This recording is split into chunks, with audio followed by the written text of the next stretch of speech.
Dans cette vidéo, nous allons rappeler le vocabulaire multiple et diviseur et nous allons également rappeler les critères de divisibilité.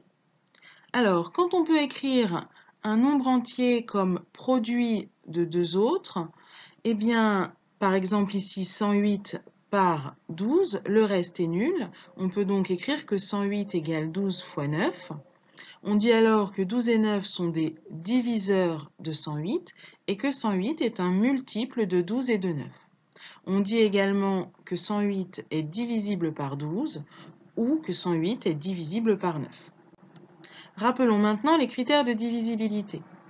Un nombre entier est divisible par 2 lorsque son chiffre des unités est égal à 0, 2, 4, 6 ou 8. On dit alors que ce nombre est pair.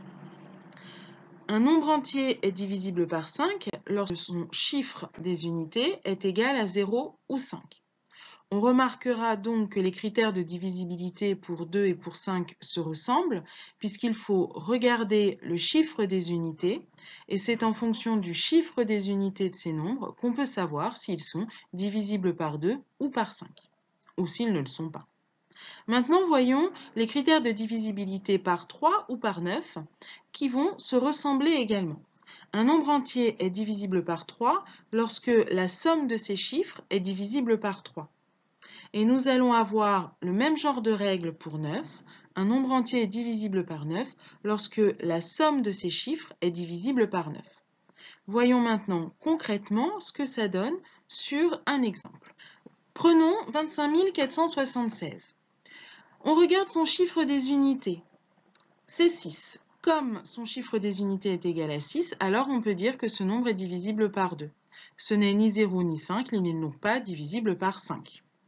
Maintenant, pour voir s'il est divisible par 3 et par 9, on va faire la somme de ces chiffres. On va donc faire 2 plus 5 plus 4 plus 7 plus 6. Ça nous donne 24.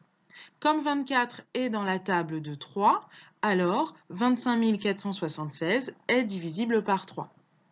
Par contre, 24 n'est pas dans la table de 9, donc 25 476 n'est pas divisible par 9.